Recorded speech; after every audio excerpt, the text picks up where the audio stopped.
नमस्कार मेरे प्यारे साथियों, मैं निखिल गोयल एक बार फिर से आज आप सभी का इरिगेशन इंजीनियरिंग के लेक्चर नंबर 4 में स्वागत करता हूं। उम्मीद करता हूं कि जो भी मैं आप लोगों को पढ़ा रहा हूं, जिस तैयारी के साथ पढ़ा रहा हूं, जिस एनर्जी के साथ और जिस कंटेंट के साथ आपको पढ़ा रहा हूं और जिस तरीके से पढ़ा रहा हूं, वो आपको समझ आ रहा होगा। सो मेरे प्यारे दोस्तों, आज आप सभी को एक बार फिर से लेक्चर नंबर 4 पढ़ाने के लिए यहाँ पर आया हूँ। इसी तरीके से हम इरिगेशन इंजीनियरिंग को पूरा कंप्लीट कर लेंगे। मेरी दरख्वास्त आपसे ये रहेगी, साथ के साथ क्वेश्चन को सॉल्व करते रहना ताकि चीज़ें और क्लियर हो जाए। नाउ लेडीज एंड जेंटलमैन, छोटा सा इन्फॉर्मेशन आज आप सभी के लिए। अनअकैडमी के प्लेटफॉर्म पर मैं अपना प्लस कोर्स लॉन्च कर चुका हूँ। जो भी बच्चा मेरे प्लस कोर्स से पढ़ना चाहता है, मेरे प्लस कोर्स से अपनी जेई की तैयारी करना चाहता है, सिविल इंजीनियरिंग सीखना चाहता है, तो भैया ये मेरा कोड है एनजी लाइफ। जब आप इस कोड को अप्लाई करेंगे तो आपको 10% का इंस्टेंट डिस्काउंट अवेल होता है। ठीक है, जैसे ही आप इस कोड को अप्लाई करेंगे या श्योर हो जाएंगे आप मुझसे जुड़ चुके हैं और live class, live doubt session, हर क्लास के नोट्स, हर क्लास की PDF, free test series avail करने के लायक बन चुके हैं। क्योंकि लाइव कोर्स प्लस कोर्स के ये सारे बेनिफिट्स आपको मिलने वाले हैं जब आप इस कोड को अप्लाई करेंगे। नाउ लेडीज एंड जेंटलमैन, आपको छोटी सी इन्फॉर्मेशन, और कोई आपका फ्रेंड है जो अनअकैडमी पर जुड़ना चाहते हैं तो वो भी ये कोड अप्लाई कर सकता है। भैया इस कोड को अप्लाई करेंगे तो उनको भी 10% का इंस्टेंट डिस्काउंट मिलता है, आप देख सकते हैं। और 10% का डिस्काउंट मिलेगा तो अच्छा ही रहेगा ऑब्वियसली, तो आप उनको भी रिकमेंड कर सकते हैं।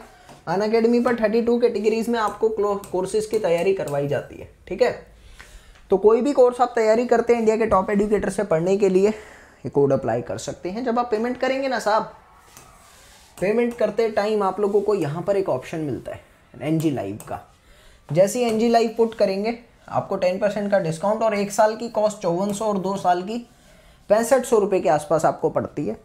तो आप इस चीज़ का ध्यान रखेंगे और इसी तरह से सेशन पढ़ते रहेंगे। एक छोटी सी दरख्वास्त है भाई, सेशन को शेयर करो, क्योंकि ज़्यादा से ज़्यादा बच्चों तक पहुंचना चाहिए, उनको ये कंटेंट मिलना चाहिए, बहुत ज़रूरी है। और उम्मीद है कि आप लोग करोगे भी।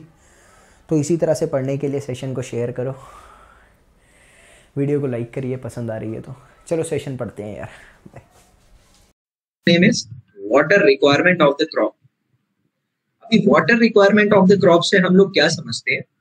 हमारी फसल को उगने के लिए कितने पानी की जरूरत है, that is defined as the water requirement of the crop. I can say that different type of the crops have different water requirement. Different types of the crop have different water requirement. जैसा कि मैं आप लोगों को बताना चाहता हूं, suppose example आप यहाँ पर लेकर चल रहे हैं गन्ने का। एवरीबडी नोज दैट कि गन्ने के खेत में बहुत ज्यादा पानी चाहिए होता है, high amount of the water यहाँ पर आपको जरूरत पड़ता है। लेकिन अगर आप यहीं पर एग्जाम्पल लेकर चलते हैं गेहूं का, गेहूं के खेत में आपको इतना ज्यादा पानी नहीं होता, lesser amount of the water is required for this. अगर आप यहीं पर बात लेकर चलते हैं अपने किसकी, गुलाब की खेती, रोज की खेती, तो इसमें और भी पानी की कम जरूरत पड़ती है। तो एवरी खेती बाड़ी has different amount of the water required for it.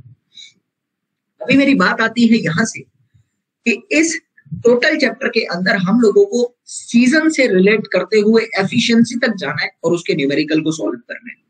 तो सबसे पहला ही टॉपिक मेरा यहाँ पर आता है स्टार्ट करने से पहले कि भारत के अंदर हम लोगों के पास खेती बाड़ी करने के 3 सीजन आते हैं। तो मैं कहना चाहूंगा यहाँ पर सबसे पहला ही टॉपिक और सबसे इंपॉर्टेंट टॉपिक, क्योंकि ऑब्जेक्टिव के लिए बहुत जरूरी है ये चीज, कि भारत के अंदर हमारे पास 3 सीजन आते हैं। पहला हमारे पास आता है रबी सीजन, दूसरा हमारे पास आता है खारिफ सीजन, एंड द तीसरा is going to be as the Zaid season. मैं आपको ये चीज पहले ही आगाह कर दूं कि आपके शुरू के 2 जो सीजन है वो है आप लोगों के मेजर सीजन। भारत के अंदर हमारे 3 सीजन इंक्लूड नहीं होते, मेजर सीजन 2 ही होते हैं, वैसे 3 होते हैं, ये चीज आपको याद रखनी है। And this one is the minor season, जो कि हम एक सब कैटेगरी के तौर पर भी पढ़ते हैं। अब एक एक करके हम लोग इन चीजों को डिफाइन कर लेते हैं कि रबी सीजन की जब मैं बात करता हूं तो रबी सीजन के लिए मैं कहना चाहूंगा मेरी जो क्रॉप होती है, crop grows in the season of, ये चीज लिख लेना, क्रॉप की growing of the crops take place in, growing of crops किस सीजन में होती है? Take place in October to March.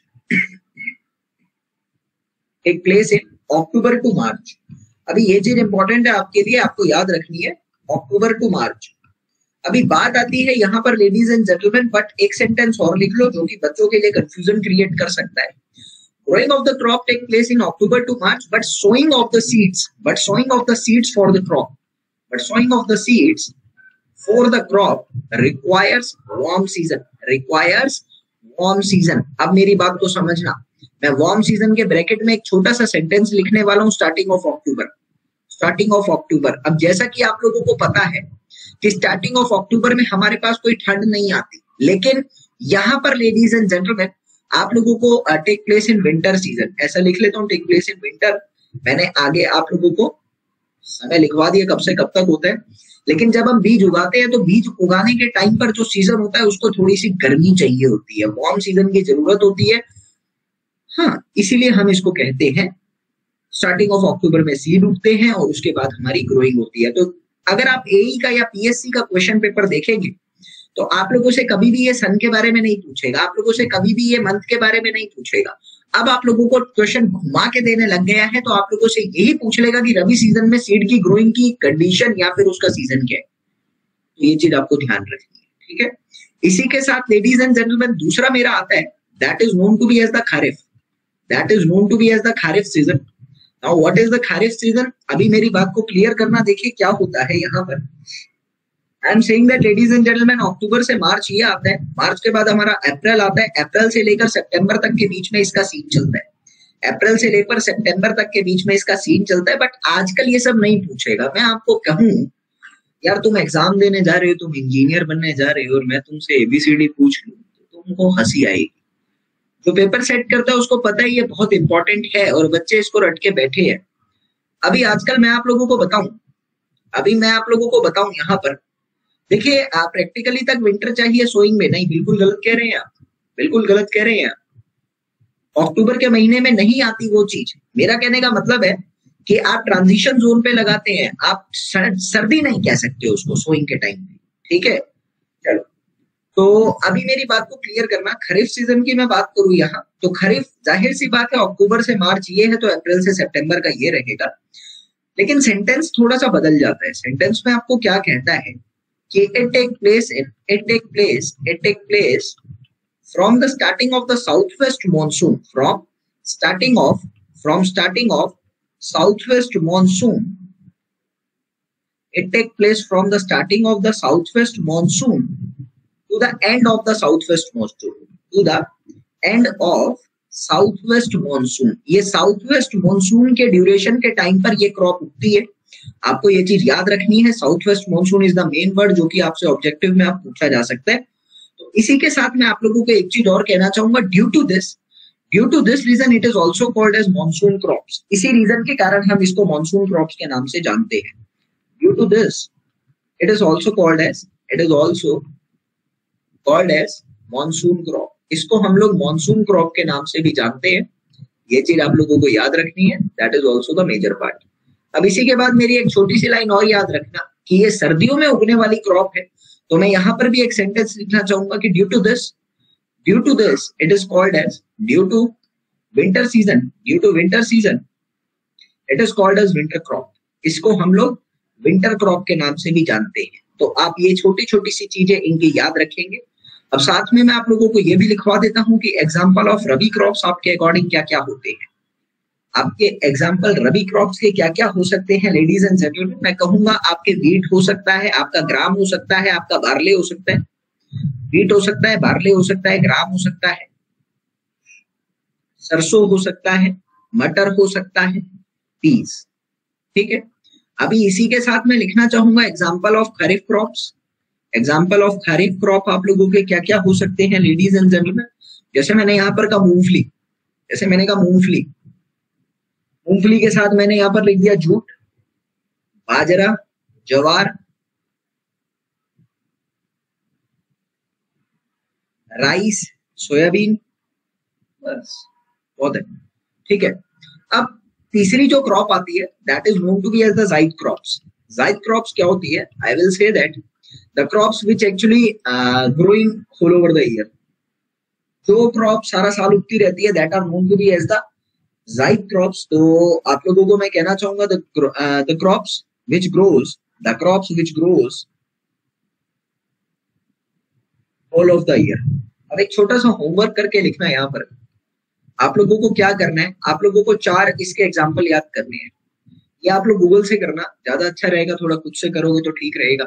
4 example Google करना, और एग्जाम्पल एटलीस्ट आप लोगों को गूगल करना है और याद रखना है। जाहिद पे थोड़ा गौर ज्यादा फरमाना, क्योंकि एक तरह का मतलब कॉमन नहीं है ये, तो एग्जाम में पूछे जाने के चांसेस बन रहे हैं, इसलिए आप लोगों को मैं कहूंगा जाइद क्रॉप्स के एग्जाम्पल आप लोग इस पे लेके चलना। अब इसी के बाद लेडीज एंड जेंटलमैन एक छोटा सा टॉपिक आता है, one of the major important topic of the irrigation engineering, that is known to be as the, yes you can say that, but और ज्यादा डीप में जाएंगे मीनाक्षी बहेरा। एक छोटा सा टॉपिक आता है, that is known to be as the duty and delta, that is known to be as the duty and delta. अभी बात आती है यहाँ पर, what is duty, what is delta. I need to concentrate with this. So duty is defined as area that can be irrigated,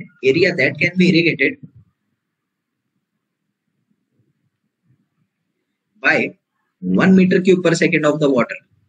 वो area जो 1 metre cube per second of the water से irrigate किया जा सकता है, उस area को बोला जाता है ड्यूटी। दोबारा समझेंगे। सपोज मैंने कहा ladies and gentleman, you are having one particular area, और आपने अपनी फील्ड के अंदर 1 मीटर क्यूब पर सेकंड का डिस्चार्ज दिया था, 1 मीटर क्यूब पर सेकंड के हिसाब से डिस्चार्ज दिया था। तो इस 1 मीटर क्यूब पर सेकंड के डिस्चार्ज ने आपका इतना एरिया जो है वो इरिगेट कर दिया, इतना इरिगेट एरिया कर दिया। तो that area is actually known to be as the duty, that is known to be as the duty, nothing else. ठीक है, I can say that according to definition, I can write from the definition that duty is equal to area per unit discharge. Duty is equal to area per unit discharge. It is very common to me, है ना। बिल्कुल, ये अभी याद रखना, because हम इसका question भी करेंगे थोड़ी देर में। अभी मैं आप लोगों को बताना चाहता हूँ लेडीज एंड जेंटलमैन कि ड्यूटी की जनरली यूनिट की मैं बात करूं तो यूनिट क्या बनती है, इसकी जनरल यूनिट। देखिए, यूनिट आपका डिपेंड करता है, या तो बच्चे इसका यूनिट जो बना देते हैं वो बना देते हैं मीटर इनवर्स, सॉरी सेकंड पर मीटर, या तो इसका यूनिट बनता है सेकंड पर मीटर, और जनरल यूनिट जो आप लोग यूज करते हैं वो होता है हेक्टेयर्स पर मीटर क्यूब पर सेकंड। ये क्या है, that is the unit of area and that is the unit of discharge. तो दोनों की यूनिट से ही हम लोगों की इसकी कॉमन यूनिट बनती है, और यही यूनिट हम ज्यादा यूज भी करते हैं। इसको हम यूज नहीं करते हैं कभी भी, क्योंकि एरिया को डिफाइन करना होता है, दैट्स व्हाई हम लोग हेक्टेयर्स को ही यूज करते हैं। इसी के साथ एक छोटी सी बात कहना चाहूंगा, एक हेक्टेयर के अंदर आप लोगों का 10,000 मीटर स्क्वायर एरिया होता है। ये रिलेशन याद रखेंगे, क्वेश्चन न्यूमेरिकल में बहुत काम आता है। Now ladies and gentleman, I can say that ये ड्यूटी जो है आपको बता क्या रहा है। अगर मैं बात करना चाहूँ तो आई कैन से दैट की ड्यूटी आप लोगों को total area of the irrigation के बारे में बता रहा है कि 1 मीटर क्यूब पर सेकेंड के पानी से कितना एरिया इरिगेट हो सकता है, उसकी नॉलेज दे रहा है। बट यहां से थोड़ा प्रैक्टिकली बिहेवियर की मैं बात करना चाहूं तो मैं ये लिख सकता हूं कि तुमने एक पाइप से कुछ पानी डालने की कोशिश करी है, but you know that there are some losses in the pipe during the flow of the water, there are some losses that has to be occur in the pipe.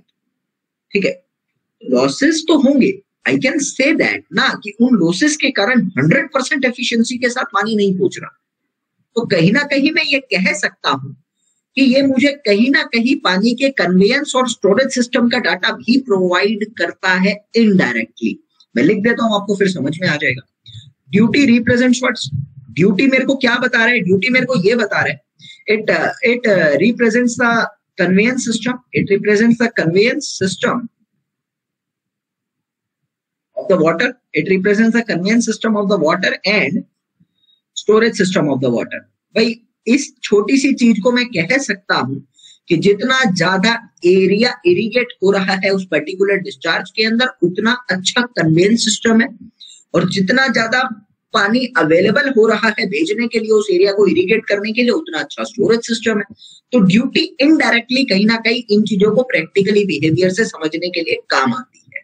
ठीक है, सो जब हम डिजाइनिंग करते हैं तो हम ड्यूटी के based पर इन चीजों को निकालते हैं, ये चीज भी हमको क्लियर होनी चाहिए।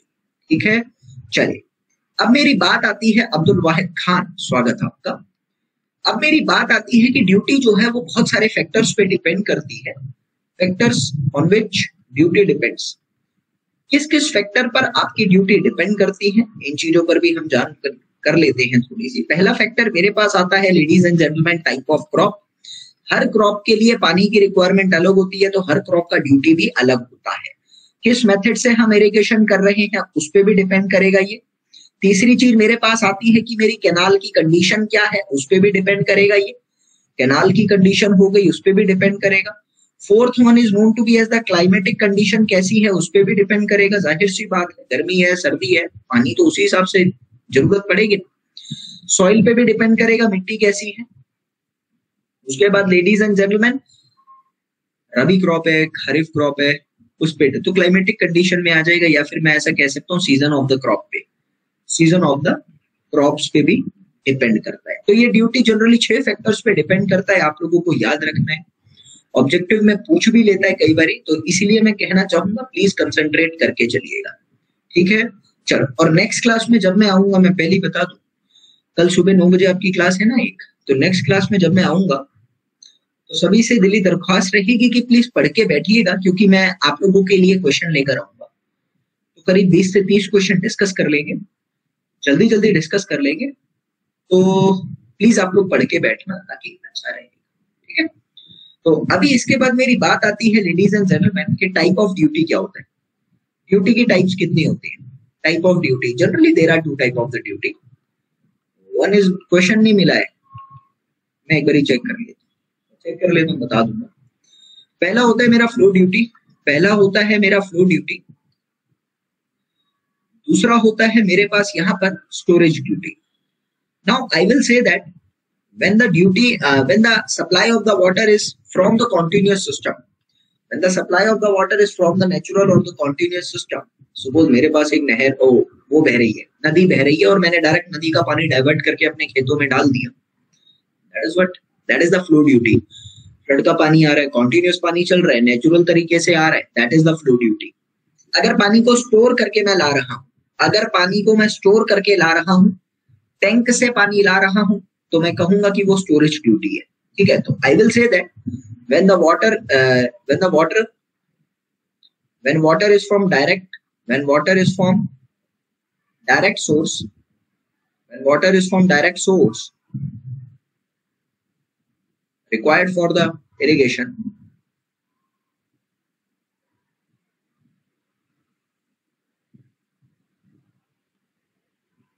that is known to be as the flow duty, ये समझना। And when the water comes from the tank, when water comes from the storage system, that is tank, when water comes from storage system, that is the tank, उसको हम लोग कहते हैं storage duty. ये छोटी सी चीज आप लोग याद करके चलिएगा। अभी मेरी बात आती है यहाँ पर लेडीज एंड जेंटलमैन कि आप लोगों का किस यूनिट में कौन सी चीज मेजर करी जाती है, ये नोट करके लिख लो, आपके एग्जाम में पूछी जा सकती है कि फ्लो ड्यूटी जो है वो किस यूनिट में रिप्रेजेंट होती है। यूनिट ऑफ फ्लो ड्यूटी क्या है? यूनिट ऑफ फ्लो ड्यूटी क्या होती है? Hectares per cumec, hectares per cumec.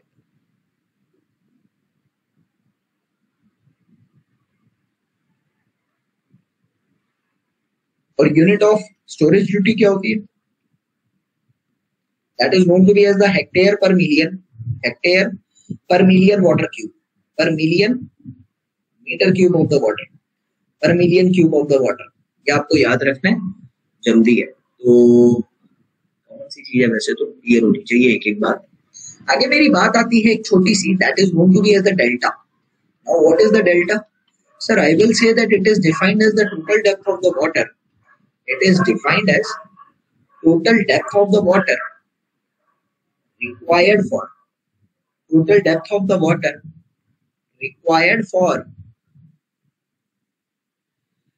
full growing of the crop, required for full growing of the crop। और I will say that जब आपकी पूरी की पूरी फसल उग जाती है उस दौरान जितना भी पानी आपको रिक्वायर होता है, that is known to be as delta. और I will say that total depth of the water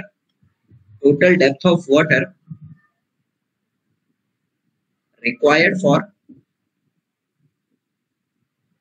maturity,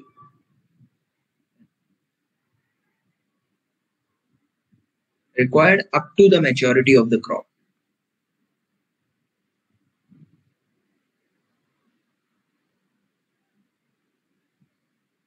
is known to be as the delta. ठीक है, दूसरा पॉइंट मैं यही कहना चाहूंगा कि it is generally expressed in centimetres. हम इसको किस यूनिट में एक्सप्रेस करते हैं? जनरली सेंटीमीटर्स के टर्म्स में एक्सप्रेस किया जाता है। ये चीज आप लोगों को याद रखनी है। This is what centimetre. चलो आगे की मेरी बात आती है लेडीज एंड जेंटलमैन, मैं आप लोगों को कुछ डेरिवेशन और रिलेशन बताना चाहूंगा। There is a relation between delta and this relation between duty delta, duty delta. या रिलेशन से पहले एक चीज और बता देता हूँ, there are some time periods also, there are some time periods also. सबसे पहले मेरे पास आता है क्रॉप पीरियड। सबसे पहले मेरे पास आता है क्रॉप पीरियड। क्रॉप पीरियड का मतलब क्या होता है सर? पीरियड का मतलब तो टाइम है, पीरियड्स का मतलब क्या है? टाइम है। क्रॉप का मतलब क्या है? फसल का पीरियड। बोले तो फसल का टाइम, फसल से उगने से लेकर फसल को काटने तक के बीच का टाइम, फसल के उगने से लेकर फसल के काटने तक के बीच का टाइम, उसको कहलाया जाता है crop period. I will say that, दोबारा सुनेंगे। the time elapsed in between, the time elapsed between instead of sowing of the crops, instead of sowing of crops to the sowing of harvesting, sorry, instead of sowing of the crops to the harvesting of the crops,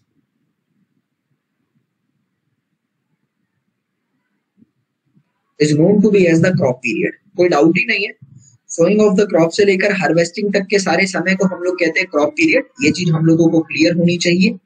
इसी के साथ दूसरा term मेरे पास आता है, that is known to be as the base period.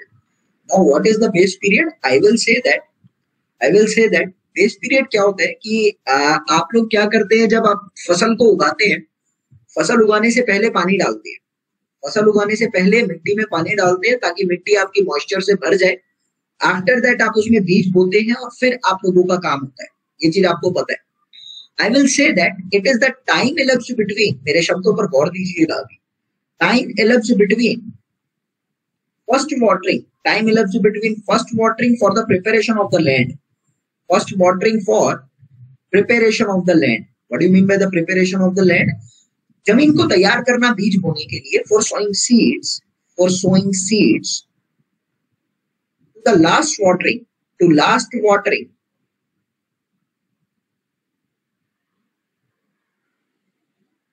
before harvesting। अब मैं थोड़ा सा इसको डायग्राम के टर्म्स में अगर समझाऊं तो ज्यादा आसान रहेगा सभी के लिए। तो मैं कहता हूं लेडीज एंड जेंटलमैन यहां से कि आप लोगों के पास टोटल क्या है, आप लोगों के पास यहाँ पर आप लोग कर रहे हैं, आपकी लैंड है, फर्स्ट वाटरिंग यहाँ पर आ रही है, फर्स्ट वाटरिंग यहाँ पर आ रही है, देन उसके बाद आप लोग सीड्स उगा रहे हैं, देन उसके बाद सीड्स आ रहे हैं, देन उसके बाद आप लोगों की लास्ट वाटरिंग चल रही है, एंड देन उसके बाद आप लोगों का यहाँ पर हार्वेस्टिंग चल रहा है। ठीक है, हार्वेस्टिंग चल रहा है।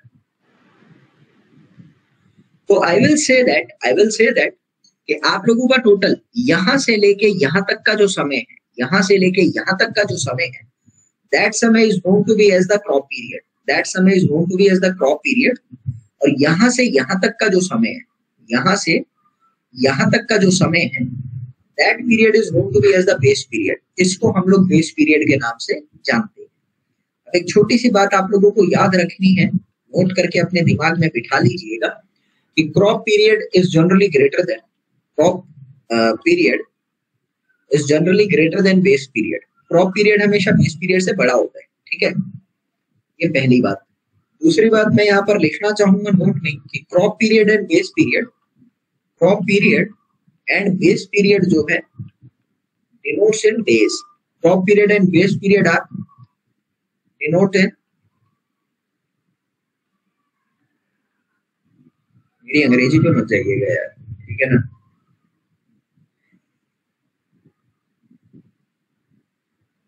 ठीक है, एक मेरा टीचर था कॉलेज टाइम पे, तो उसको भी मेरी तरह शौक था अंग्रेजी बोलने का। आती नहीं थी बट बंदा प्रयास करता था। कॉलेज टाइम पे इतना समझ तो हमें भी नहीं होता कि किसी की प्रयासों का इज्जत कर लो। भाई साहब इंग्लिश की खोल के लेता था।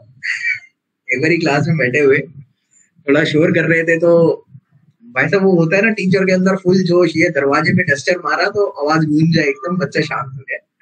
उन्हें डस्टर तो मारा नहीं, क्लास के अंदर आया एकदम कहता लिसन फर्स्टली मैं कौन से जमाने की इंग्लिश बोलता है? Listen firstly. और सबसे बड़ी बात है उसमें कॉन्फिडेंस इतना था, उसको शर्म भी नहीं आती थी। हम लोगों को फिर भी थोड़ी बहुत आ जाती है, हम अपनी गलती मान लेते हैं कि मेरी अंग्रेजी पे मत जाना, लेकिन वो फुल एकदम। अभी मेरी बात आती है यहाँ से, हमारा अगला टॉपिक आता है कि relation between duty, delta and base period. ये हम लोगों को समझना है, इन तीनों के बीच का एक रिलेशन होता है। तो वो रिलेशन क्या होता है सर कि delta is equal to 8.64 into B by D, where मैं आपको डेरिवेशन पढ़ाऊंगा। डेल्टा, वेयर डेल्टा है D is equal to duty, D is equal to duty and B is the base period, B is the base period. Suppose ladies and gentleman, I am saying that कि आपके पास crop है, I am saying that कि आपके पास crop है और discharge कितना जा रहा है आपका, आपको सबको पता है कि there is the discharge of 1 metre cube पर second in the field. You can say that total volume of the water अगर मैं निकालना चाहूँ, total volume of the water that is for the 1 year, that is for the 1 year. मैं लिखवाना भूल गया क्या आप लोगों को? आई एम कंसीडरिंग 1 ईयर, ठीक है। तो यहाँ से सपोज मैं आप लोगों को कहता हूँ, यहाँ से मैंने आप लोगों को कहा कि if you need to calculate volume then you can say that this into time, you can say that ना। I am saying that ladies and gentlemen from here कि टोटल टाइम कितना है, टोटल ऐसा करो ना, फिर 1 ईयर क्यों लेना, बी के बीच में निकाल रहा हो तो मैंने कहा टाइम कितना है टोटल, बेस पीरियड। टाइम कितना है, base period. Total time for the sowing of the crop is base period. I can say that 1 into में बी, लेकिन बी जो है वो डेज में है, बी जो है वो डेज में और ये सेकंड में है। I need to convert it into the second terms. I can say that B into में 24 इंटू में 3600, 60 into 60. I am just converting into the second terms. I will get it as कितना? I will get it as 86400, I think so. 8.6400, हाँ ठीक है। इतना seconds आ जाएगा, इतना metre cube पानी आ रहा है मेरे पास टोटल ये। And I know that ladies and gentlemen कि मेरे पास टोटल डेल्टा क्या होता है, मेरे पास टोटल डेल्टा क्या होता है, delta is equal to volume upon area. Sir delta क्या है, डेप्थ ही तो है। I can write it as ना, एरिया किसमें अभी, हेक्टेयर्स में। आई कैन से दैट ना 8.6400 बी अपॉन में एरिया को मैंने क्या कहा, एरिया को मैंने क्या कहा यहाँ से, that is known to be as in वो मीटर स्क्वायर में कन्वर्ट करा। और मुझे एक चीज पता है कि 1 मीटर क्यूब पर सेकंड से जितना भी एरिया कवर अप होता है उसको कहता हूँ ड्यूटी, उसको कहता हूँ duty. When I will be going to solve it I can write it as कि that area actually denotes me duty. That area जो है यही तो मेरे को ड्यूटी के बारे में बता रहे हैं भाई। एरिया अपॉन में 1 मीटर क्यूब पर सेकंड इज ड्यूटी, तो एरिया कहीं ना कहीं ड्यूटी बता रहा है। तो मैंने कहा ए इज इक्वल टू डी लिख सकता हूँ ना, ए इज इक्वल टू डी लिख सकता हूँ। तो मैं यहाँ से क्या लिखने वाला हूँ, 86400 अपॉन में 10,000 इंटू में B by D. When I will be going to solve it, I will get the relation as 8.64 b by d. Now have concentration here. ये b जो है ये क्या है sir, it is in days. b जो है ये किस में आ रहा है, hectares per metre cube per second में। तो ये चीज याद रखेंगे हम लोग ना, तो काम आएगा हमारे।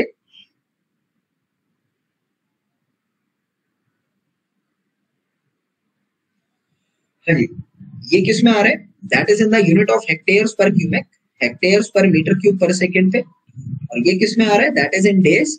एंड ये किस में आ रहा है, that is in the metre unit, that is in the metre unit. तो ये यूनिट का खास ध्यान देंगे क्योंकि क्वेश्चन यहाँ से बहुत गलत होता है। रिलेशनशिप समझ आया सभी बच्चे? एक बार मेरे को थम्स अप या यस करके लिख दो ताकि मुझे समझ आ जाए कि आप लोगों को क्लियर है। ओके, अभी मेरी बात आती है यहाँ से लेडीज एंड जेंटलमैन कि होता क्या है कि there are certain terms which is to be used in the water requirement system. तो हम लोग कुछ इंपॉर्टेंट टर्म्स को अभी डिस्कस करने वाले हैं। आप लोग ना, मैं सारी टर्म लिख देता हूँ, आपको समझ आ जाएगी। इंपॉर्टेंट टर्म्स को अभी डिस्कस करते हैं। पहले मैंने यहाँ पर कहा कि आपके पास एक टर्म है that is known to be as the command area. I am not going to tell you the definition of these word, I am just here to tell you the concept and we will be further moving with the concept, that is much important. ठीक है, तो अभी एक term आता है that is the command area. ठीक है, उसके बाद मेरे पास एक टर्म आता है that is known to be as the culturable और कल्टीवेबल। कल्टीवेबल लिखता हूँ ज्यादा सही रहेगा, cultivable command area. I am writing the command area as CA। तो कल्टीवेबल कमांड एरिया, तो I can write it as I am writing it as CCA, ठीक है। तीसरा मेरे पास यहां पर आता है लेडीज एंड जेंटलमैन। तीसरा क्या, वैसे तो दो से ही समझो। मैंने तुम लोगों को कहा है यहां पर लेडीज एंड जेंटलमैन कि तुम्हारे पास एक टर्म है that is the command area, एक टर्म है कल्चरेबल या कल्टीवेबल कमांड एरिया, तीसरा भी लिखी लो चलो ग्रॉस कमांड एरिया, तीसरा भी लिखी लो ग्रॉस कमांड एरिया। अब तुम लोग समझते क्या, what do you mean by the command area, what do you mean by the term command area? जहां पर तुम्हारी कमांड है और तुम क्या हो, जहां पर तुम्हारी कमांड है तुम क्या हो? अरे सर इरिगेशन इंजीनियर हो ना, वही तो पढ़ रहे हो ना, इरिगेशन इंजीनियर हो। आई कैन से दैट ना, तुम्हारी कमांड कहां पर, तुम्हारी कमांड इरिगेशन इंजीनियरिंग में मींस उस एरिया पे जहां पे इरिगेशन कर सकता हूं, या फिर अपनी नहर से उस एरिया पे इरिगेशन करा सकता हूं, that is the command area. सही बोला। आई कैन से दैट ना, it is defined as the area over which irrigation can be done, area over which irrigation can be done. मेरी बात को ना समझते हुए चलना। Irrigation can be done from canal, ये चीज समझ में आ गई मुझे, यहां से कोई प्रॉब्लम ही नहीं आई। उसके बाद मेरे पास एक टर्म आ रहा है that is known to be as the cultivable command area. इस कल्टीवेबल कमांड एरिया को समझने से पहले बात को समझना, सर आपके पास पूरी एक लैंड है, मैं आपको एक छोटा सा टर्म बताता हूं। आपको ये चीज तो पता है कि ग्रॉस का मतलब होता है टोटल, ग्रॉस का मतलब होता है total. Sir, I am saying that कि suppose this is your canal, and from the canal you are just diverting your water from the canal to the field, and this is your area which is to be irrigated. This is your area. Got it?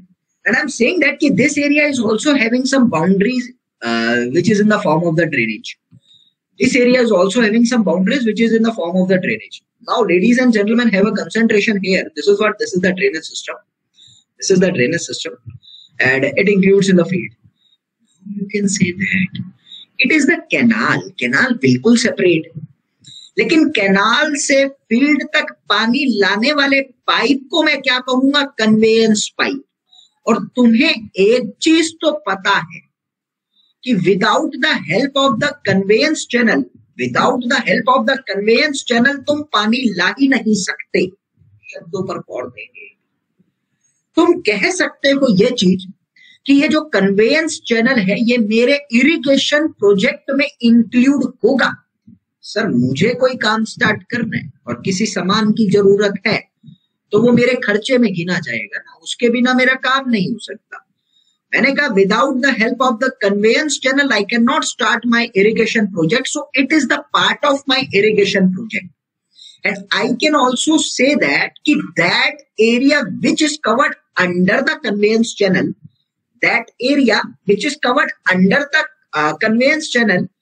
will be going to cover up in the irrigation project area. I can say that now, that area which is under the conveyance channel will be going to cover up in the irrigation projected area.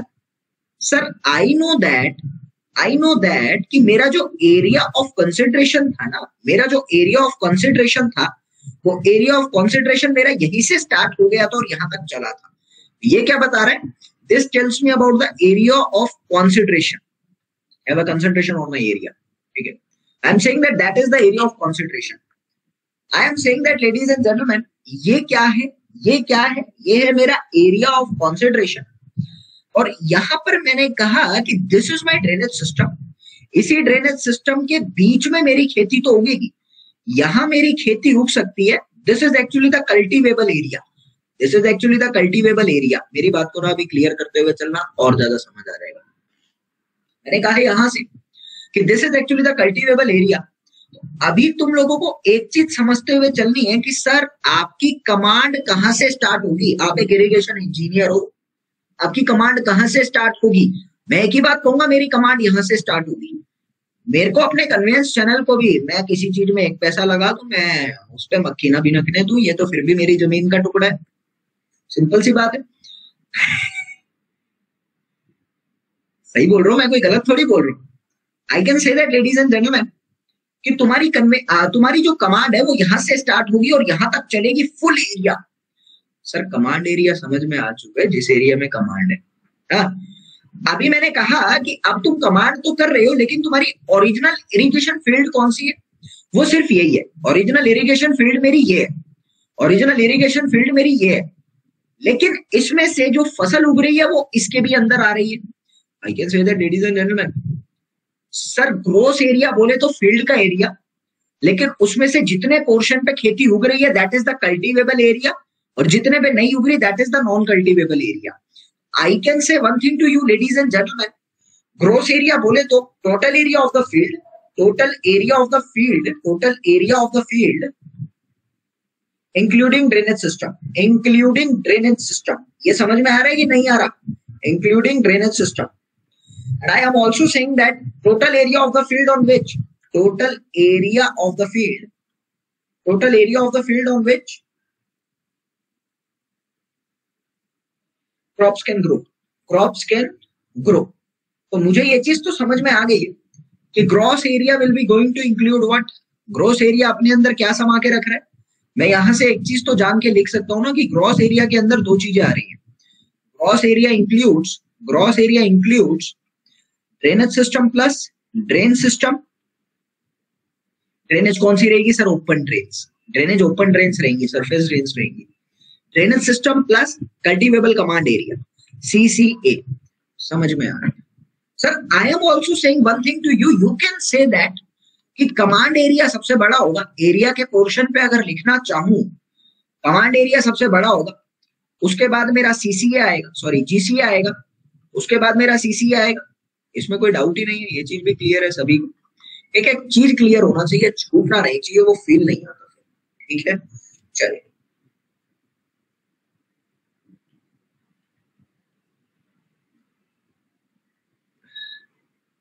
There is also another term that is known to be as the intensity of irrigation.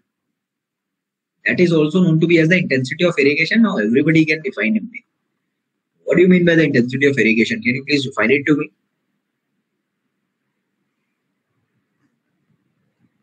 Intensity of irrigation से आप क्या समझते हैं? What do you mean by the intensity of irrigation? जल्दी बताएंगे।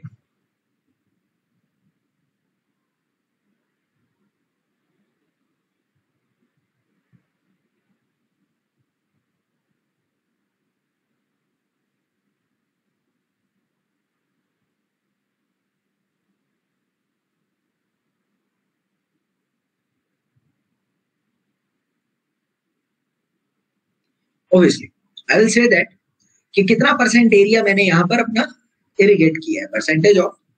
Percentage of cultivable command area irrigated annually. कितना percent area मैंने irrigate किया है? Percentage of the cultivable command area irrigated annually. Clear है? ठीक है। अभी एक छोटी सी डाउट आती है मुझे यहाँ पर। डाउट तो क्या है, बस यही है और कुछ नहीं है। मेजर चीज इसके बाद मेरी एक और टर्म आती है, that is known to be as the paleo irrigation. Do you know what is the paleo irrigation? आप लोग पालियो इरिगेशन के बारे में बता सकते हैं? एक सेंटेंस जल्दी से बोलिएगा तो आगे चलेंगे।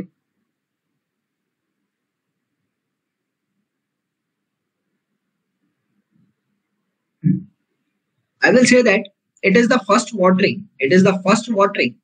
ये सब ऑब्जेक्टिव में पूछता है। It is the first watering before sowing of the crops. Before sowing of the crops. That is known to be as the paleo irrigation. Now there is also another term. It is defined as the core watering. Do you know what is core watering? Can you please tell me?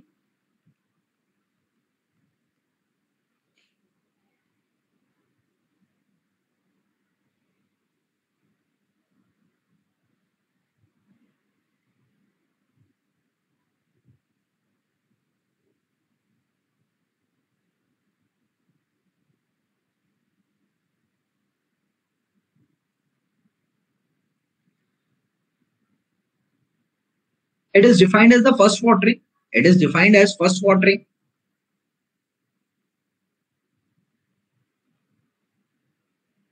After growing of the crops. After growing of the crops to certain, it is defined as the first watering after growing of the crops to certain centimeter height. Or I will say that It is the first watering after the sowing of the crop. It is the first watering. It is the first watering after sowing of the crop. Before sowing में palio था, after sowing में core है. First watering of the after sowing of the crop. Sorry.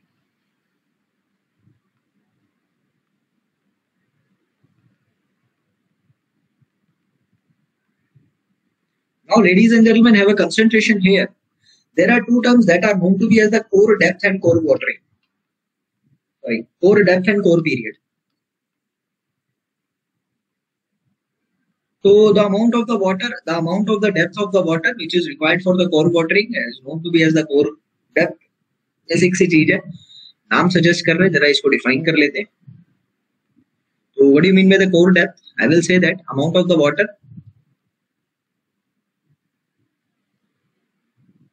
required during the core watering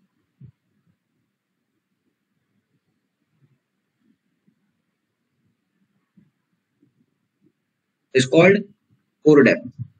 इसको हम क्या नाम देते हैं? इसको हम core depth का नाम देते हैं. Can you please define me core period? Can you please define me core period?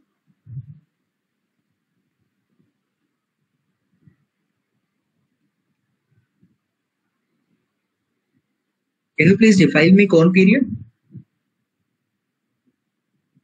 Sowing to watering. समझा नहीं मैं.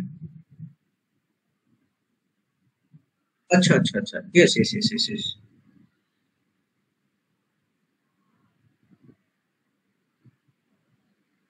Period of the core watering. ऐसा लिख लेता हूँ. खत्म. अब एक छोटा सा नोट करके लिखना. Core watering is the maximum depth of the water. Note करके लिख लो. Core depth is the maximum depth of the water of all depths. Maximum depth of watering of from all watering depths. ठीक है. आगे की मेरी बात आती है यहाँ से लेडीज एंड जेंटलमैन कि कोर पीरियड हो गया, कोर वाटरिंग हो गया, ये सब हो गया. नाउ इसके बाद मेरा एक छोटा सा ही चीज आता है, that is the capacity factor and time factor. Capacity factor is defined as the average supply discharge. It is defined as the ratio of average supply discharge from the canal, average supply discharge from the canal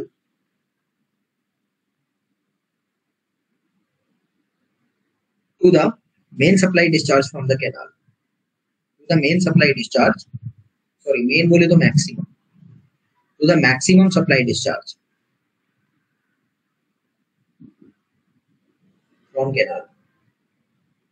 Now there is another term that is known to be as the time factor. देखिए मैं आपको एक ही चीज बताना चाहता हूँ, ये सारी चीजों के ऑब्जेक्टिव में फॉर्मूले भी पूछे जाते हैं और इसके क्वेश्चन भी आप लोगों से एग्जाम में न्यूमेरिकल बेसिस पे पूछ लिया जाता है. इसलिए आप लोगों को फॉर्मूला याद रखना बहुत जरूरी है.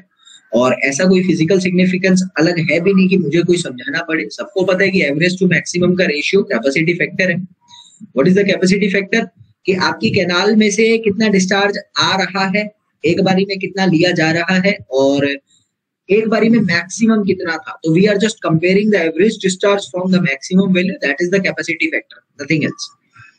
It depends on the field. Actually capacity factor of field है. कई बच्चे इसको समझते हैं कि कैपेसिटी फैक्टर ऑफ कैनाल है, लेकिन it is the capacity factor of the field. की what is the ability of the field to carry the water. What is the ability of the field to carry the water. बात को समझने की कोशिश करना. मैंने अभी थोड़ी देर पहले आपको बताया, यहाँ पर मीनाक्षी बहेरा ने भी वही कमेंट लिख रखा है कि फर्स्ट वाटरिंग जो होती है वो बहुत ज्यादा होती है. It is maximum of all waterings. तुम कह सकते हो कि मैक्सिमम डिस्चार्ज पहली बारी में ला सकते हो.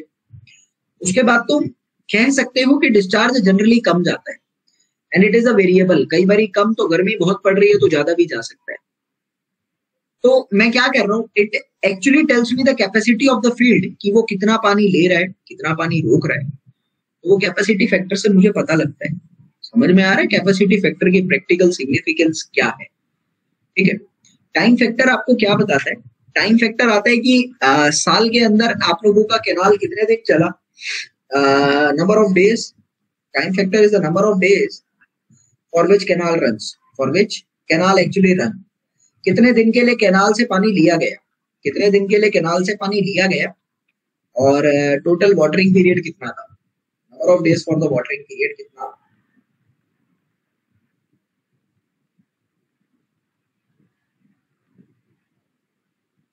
अब मेरी बात को समझना, but the time factor actually tells to you, time factor actually tells to you the efficiency of the canal, nothing else. Time factor actually tells to you the efficiency of canal. देखिए बात को समझना, एक बार ही canal के अंदर अगर पानी डाल दिया, कैनाल फुल हो गई, तो आप लोग कैनाल को फिर बहुत देर तक छोड़ते नहीं, पानी रोक दो पीछे से।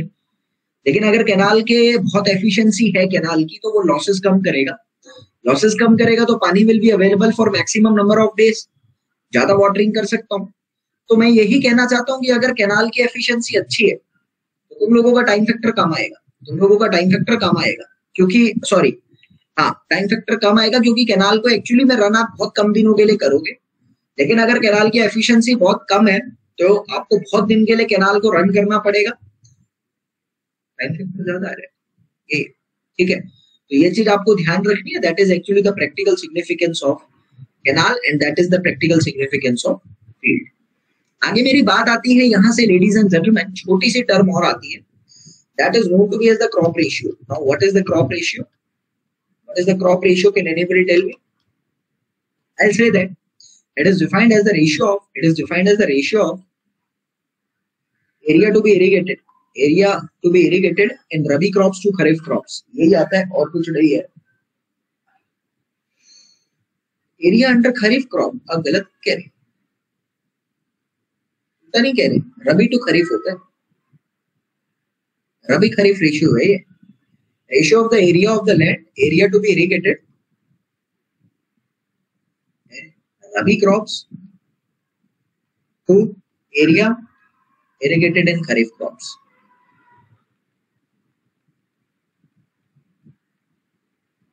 बस यही, ठीक है। So I can say that a rabi upon a, that is the crop ratio, nothing else. ठीक है, अब एक छोटी सी बात मैं आपको बताना चाहता हूँ यहाँ पर कि क्रॉप रेशियो का जनरल यूज कहाँ पे करा जाता है।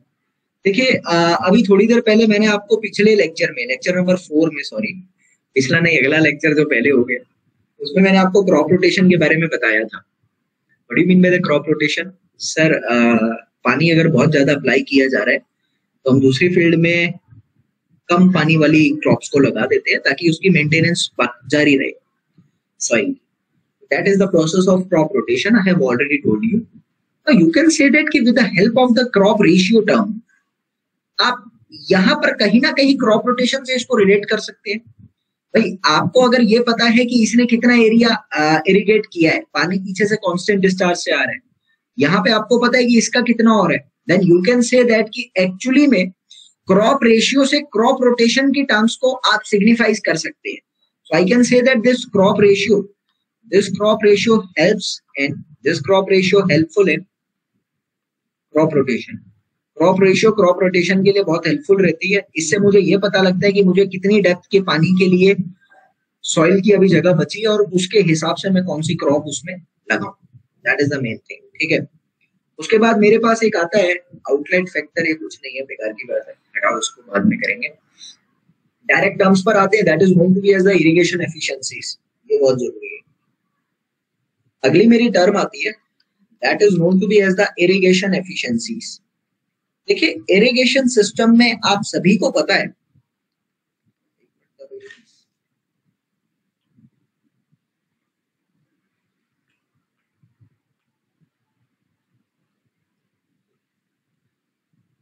सभी को पता है सर, इरिगेशन सिस्टम की मैं बात करता हूं अगर यहाँ पर, तो इरिगेशन सिस्टम सिर्फ फील्ड में पानी डालना नहीं होता। मैंने अभी थोड़ी देर पहले बात करी, कैनाल से पानी लाना भी एक इरिगेशन इंजीनियर की जिम्मेदारी है, और पानी आने में कितना लॉस हो रहा है ये भी आपको पता है। The water is being conveyed from the canal to the field, there are the chances of the losses that has to be occur in the field, in the conveyance of the water, and that losses की वजह से efficiency कम हो जाएगी।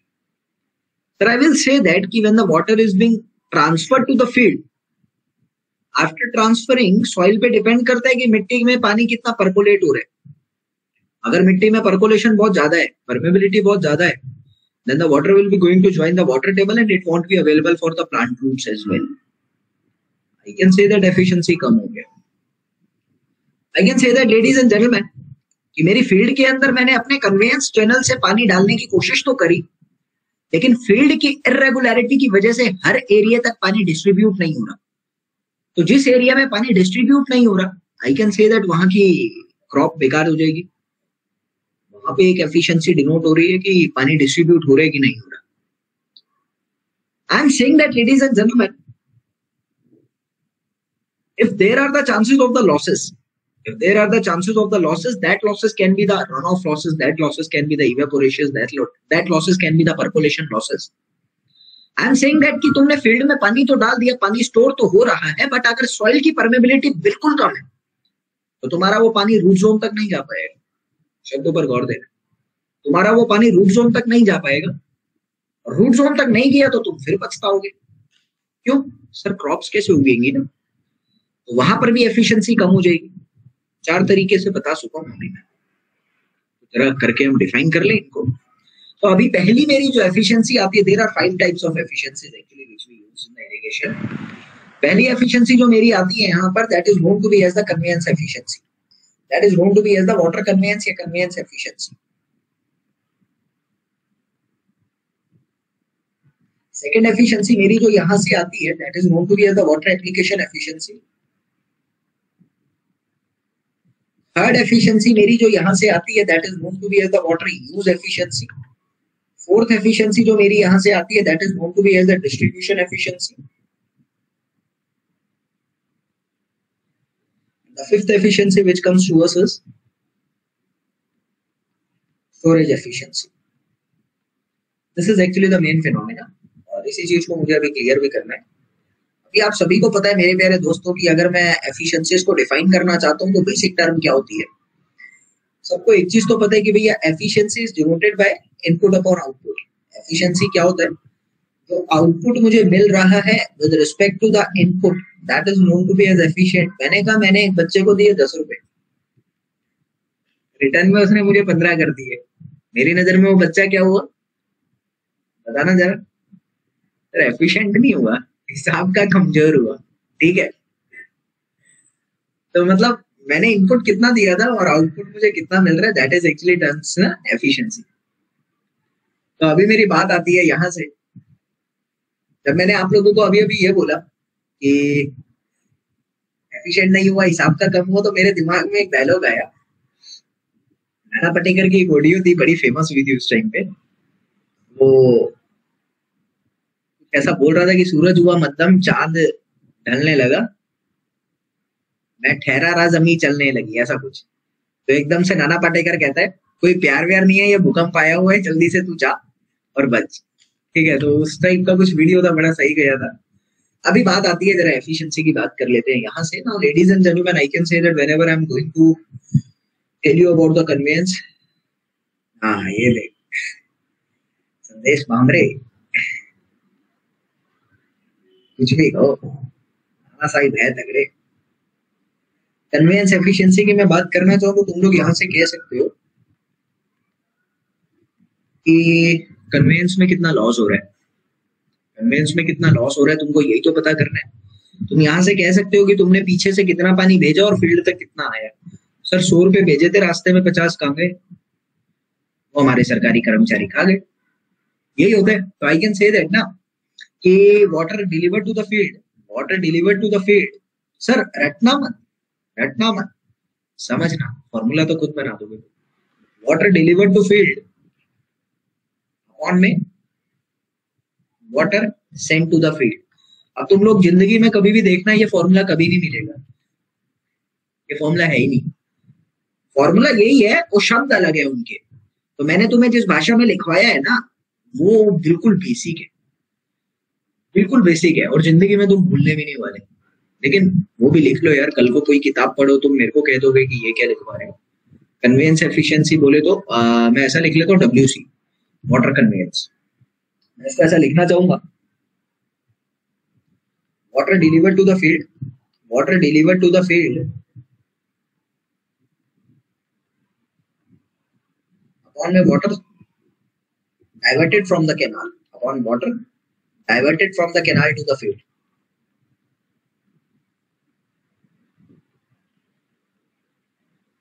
Now ladies and gentlemen, एक छोटा सा note करके याद रखना कि ये कन्वेंस एफिशिएंसी बताता क्या है. Eta Ca denotes what? Eta Ca denotes to me what?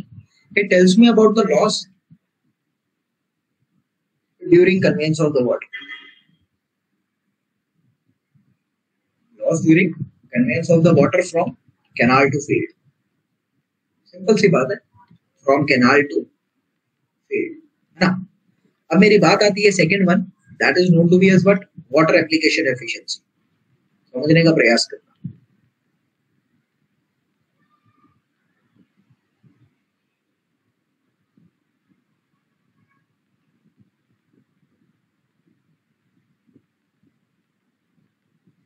I am saying that ladies and gentlemen, water application से क्या समझ रहे हो? Water apply कितना किया गया? Water apply कितना किया गया? सर मैंने पीछे से कहा तुमको, मेरी बात को ना अभी क्लियर करते हुए चलना, तुम्हें एक एक चीज ऐसी समझाऊंगा कि तुम कहोगे यहाँ समझ आ गया. मैंने कहा कि यहाँ कैनाल से तुम लोग निकाल रहे हो 100 मीटर क्यूब का पानी, रास्ते से पाइप में आया, पाइप में आने के बाद यहाँ पर लॉस हुआ, लेकिन यहाँ पर सिर्फ 99 मीटर क्यूब आया, 1 मीटर क्यूब का लॉस हो गया. ठीक है, कौन सा लॉस है? कन्वेयंस लॉस है. इसके बाद मैंने कहा कि ये 99 मीटर क्यूब पानी जो तुम लेकर आ रहे थे, इस 99 मीटर, ये तुम्हारी फील्ड है, इस 99 मीटर क्यूब पानी में से सॉइल ने जो एब्जॉर्ब करा ना, मेरे शब्दों पर गौर देना, सॉइल ने जितना पानी एब्जॉर्ब करा, सॉइल ने जितना पानी एब्जॉर्ब करा, that is the absorb water by the soil, absorbed by the soil, वो था तुम्हारा सिर्फ और सिर्फ 70 मीटर क्यूब. बाकी का जो 29 मीटर क्यूब है, ये क्या हो गया? लॉस हो गया. ये वाटर लॉगिंग का केस दिखा रहा है, that you need to actually pump out from the field. वो आपको फील्ड से बाहर निकालना पड़ेगा फिर. तो that is actually tells me about the loss, that loss in the field. अभी कौन सा फील्ड, क्या बोल रहे हो, कुछ तो समझा दो. सुनो, मैंने कहा कि तुम लोगों ने 99 मीटर क्यूब पानी डिलीवर करा था, अप्लाई किया था. शब्द पर गौर देंगे, डिलीवर नहीं करा था, अप्लाई किया था. फील्ड में भेज नहीं रहे हो, फील्ड में अप्लाई कर रहे हो तुम लोग, लेकिन तुम्हारा जो उपयोग में आया वो आया सिर्फ 70 meter cube, 29 meter cube loss हो गया. कौन सा लॉस हुआ? सर अप्लाई करने के दौरान लॉस हुआ ना, that is application loss, that is application loss. अभी तुम लोग एक चीज का याद रखना है, I am saying that ladies and gentleman, that is application loss. I can write the formula for my analysis and experiences. What? कि भैया water stored in the root zone, मेरे शब्दों पर गौर देना, ये डेफिनेशन बिल्कुल गलत है, मैं आपको समझाना चाहूंगा. ये लिखा गया water stored in the root zone upon the quantity of the water applied, upon quantity of water applied. तुम लोग कह सकते हो ना, कोई डाउट तो नहीं, इनटू 100. सर इसके बाद एक और मेरे पास आती है, that is known to be as the, इसके बाद मेरे पास एक और आती है, that is known to be as the water use efficiency. इसको समझना है, बड़ी कंफ्यूज करने वाली चीज आ रही है, water use efficiency. Sir I am saying only one thing to you. अभी तक तुम मुझको ये बता दो, तुमने इरिगेशन में यूज शब्द कहां पे सुना? अभी तक तुम मुझे सिर्फ एक ही बता दो, इरिगेशन में यूज शब्द कहां सुना? तुम अगर वो यूज शब्द का सही उपयोग मुझे बता रहे हो ना, मेरे पढ़ाने की जरूरत नहीं है, तुम समझ जाओगे पक्का. प्लांट यूज कौन सा समझा? प्लांट में यूज कब लगाया आपने? नहीं, यूज शब्द प्रॉपर यूज किया है हमने वहां. किस चीज में हमने यूज शब्द यूज करा है?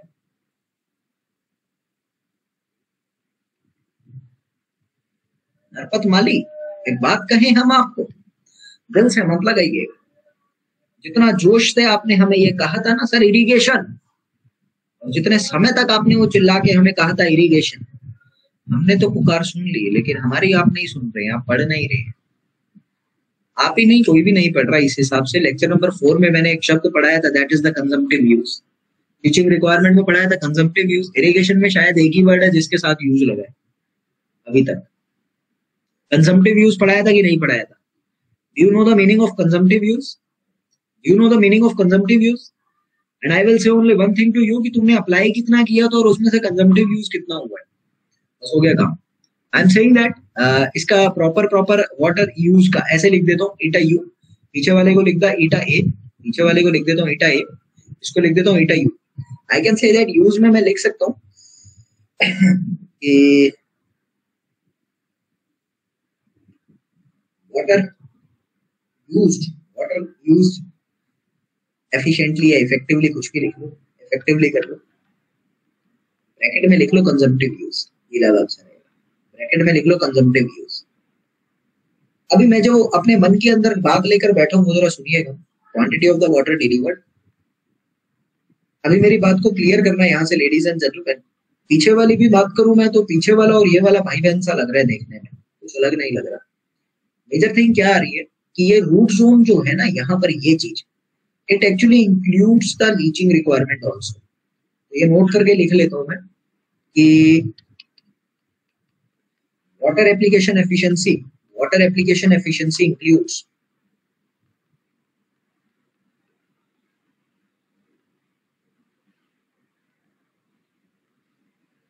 consumptive use of the water as well as leaching requirement. Consumptive use and leaching requirement. So I can write, ladies and gentlemen, from here, I can write from here कि eta application is equal to में consumptive use of the water upon में delivered water plus leaching requirement of the water upon में delivered water. I can write it as ना eta A is equal to eta U plus में leaching requirement upon में delivered water कोई efficiency नहीं होती। Why? Sir irrigation में ये कौन सी एफिशिएंसी है? आपकी क्रॉप से रिलेटेड कुछ नहीं है ना, ये आपने पानी दिया था उसमें से नमक आ रहा है, ठीक है, तो क्रॉप से रिलेटेड नहीं आ रहा, इसलिए इसको कोई एफिशिएंसी का नाम नहीं दिया गया। बट हम ये कह सकते हैं कि it is defined as a leaching efficiency, it is defined as the leaching efficiency. Leaching कितना सक्सेसफुल हो रहा है आप लोगों का, तो ये एक क्या कहलाती है, लीचिंग एफिशिएंसी कहलाती है। तो ये आप लोग लिख सकते हैं कि eta application is equal to use plus में लीचिंग एफिशिएंसी, ठीक है। ये छोटा सा चीज है, आप लोगों को ये चीज याद रखनी है। इसके बाद एक चौथी एफिशिएंसी मेरे पास आती है, that is known to be as the distribution efficiency. सबको पता है यार डिस्ट्रीब्यूशन एफिशिएंसी क्या बता रहा है, पानी कैसे डिस्ट्रीब्यूट हो रहा है ना, पानी डिस्ट्रीब्यूट हो कैसे रहा है। It is having one formula, there is no concept, I will say that it tells us about distribution of the water in the field, distribution extent of water in the field। जाहिर सी बात है water distribution efficiency का मैं formula लिखना चाहूँ अगर, तो एक फॉर्मूला याद रखिएगा 1 minus y by d into में 100, 1 minus y by d into 100 where y is equal to what and d is equal to what। y is the numerical deviation in the depth of the water। अभी मैं तुम लोगों को ये कुछ नहीं समझा सकता, क्वेश्चन कराऊंगा तो समझ आ जाएगा, ठीक है। Numerical deviation in depth of the water, what is d, that is the average depth of the water applied।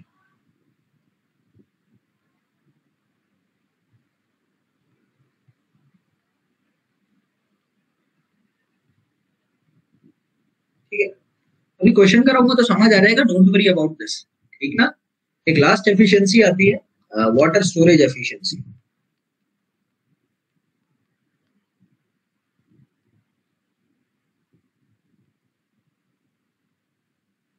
What do you mean by the water storage efficiency, formula लिखूंगा समझ आ जाएगा। इट टेल्स अस अबाउट, मैं इसको denote कर रहा हूं ईटा S से, और इसका फॉर्मूला मेरे पास क्या आता है,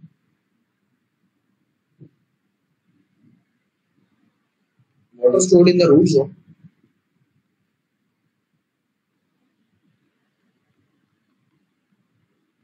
upon में water required in the field to maintain the condition of field capacity, water requirement in field to maintain condition of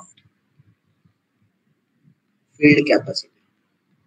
field capacity की कंडीशन मेंटेन करने के लिए आपको कितने पानी की जरूरत है।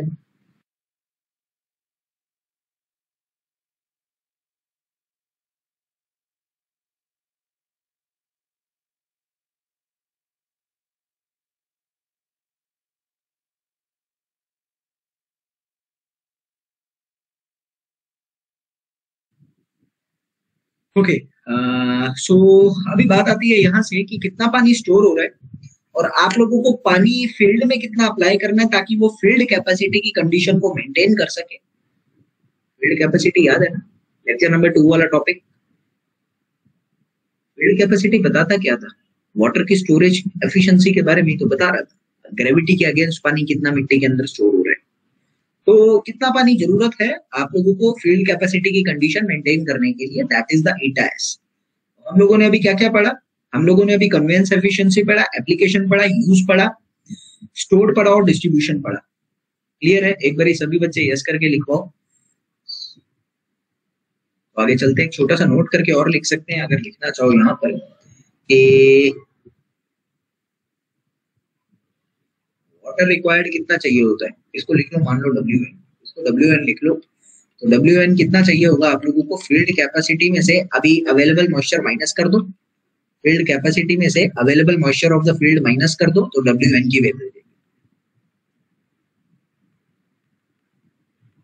ठीक है, तो अभी मेरी बात आती है यहाँ से कि लेडीज एंड जेंटलमैन एक छोटा सा क्वेश्चन कर लेते हैं तो कंसेप्ट और क्लियर हो जाएंगे हमारे। क्वेश्चन में आप लोगों को बोला गया है डिस्चार्ज ऑफ द 150 लीटर पर सेकेंड। क्वेश्चन पे एक एक चीज पे ध्यान देना, लंबा क्वेश्चन है नहीं तो कंफ्यूज हो जाएंगे हम। डिस्चार्ज ऑफ 150 लीटर पर second was delivered from the canal and 110 liter per second reached the field. It is what? It is from the canal. It is from the canal and it is sent to the field. It is reach field. It is reach field. अभी दूसरी चीज आपको यहां से बोला गया data in 8 hours, time is equal to कितना given है आपको, 8 hours, 2.2 मीटर हेक्टेरिया, 2.2 हेक्टेयर एरिया इरिगेटेड हुआ है, 2.2 हेक्टेयर एरिया आपने इरिगेट किया है 8 घंटे में। ठीक है, तीसरी चीज आपको बोला गया है कि रन ऑफ लॉस कितना है, रन ऑफ का लॉस कितना है आपका यहाँ पर, दैट इज 445 मीटर क्यूब। आगे आपको बोला गया है यहाँ पर ladies and gentleman, depth of the water penetration, शब्दों पर गौर देंगे, depth of the water penetration, ये लिख देता हूं मैं क्योंकि ये कंफ्यूज हो जाएंगे हम लोग नहीं तो। Depth of the water penetration varies from 1.5 to 1.1 at another end, 1.5 to 1.1 at two ends, दोनों एंड पर डेप्थ ऑफ द पेनिट्रेशन इस तरीके से वेरी कर रहा है एट टू एंड्स। ठीक है, ये चीज आपको क्लियर करनी है। आगे मेरी बात आती है लेडीज एंड जेंटलमैन, यहाँ पर effective depth of the root zone भी गिवन है। Effective depth of the root zone कितना है,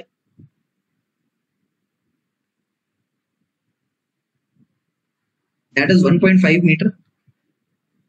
आगे मेरे को यहां पर कह रहा है available moisture holding capacity, moisture holding capacity MHC, moisture holding capacity कितनी है, that is 200 mm per meter depth of the soil, 200 mm per meter soil depth, per meter soil depth. ये सारा डाटा आपको गिवन है, ये सारा data आपको given है। What the question is saying to you, जो आपको गिवन है इतना कैनाल से आ रहा था, इतना फील्ड में जा रहा था, 8 घंटे के अंदर इतना एरिया उसने इरिगेट करा, लॉस गिवन है, पेनिट्रेशन डेप्थ आपको गिवन है, एक एंड पे 1.5 थी, effective depth of the root zone given है और मॉइस्चर होल्डिंग कैपेसिटी भी आपको गिवन है। अब आपको यहां से ये कह रहे हैं कि you need to find what, मैं आपको लिखवा देता हूं,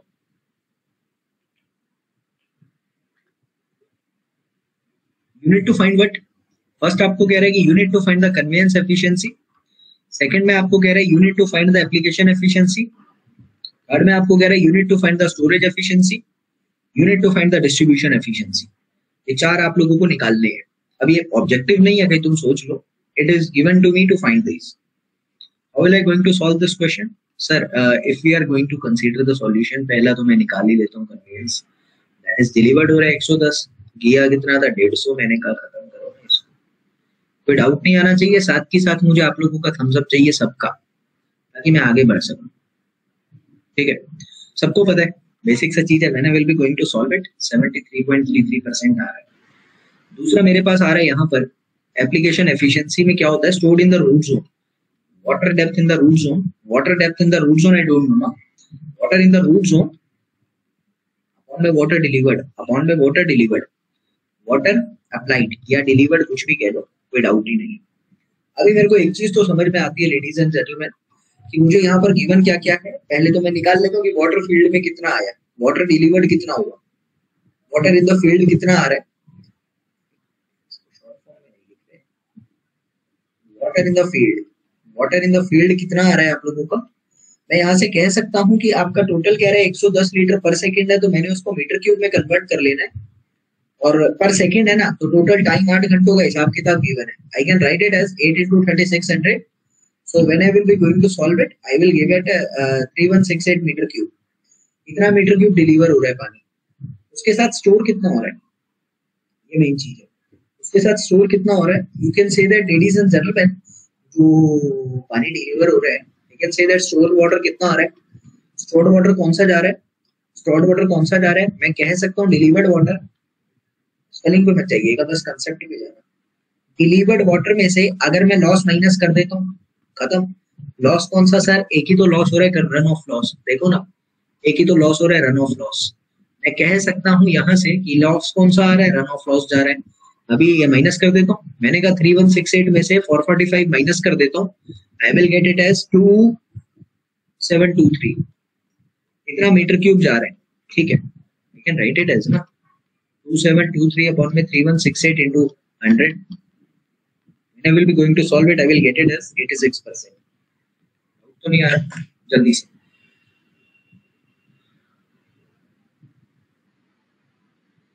सभी किसी को आ रहा है तो आप कमेंट करो, लिखो, फिर हमारे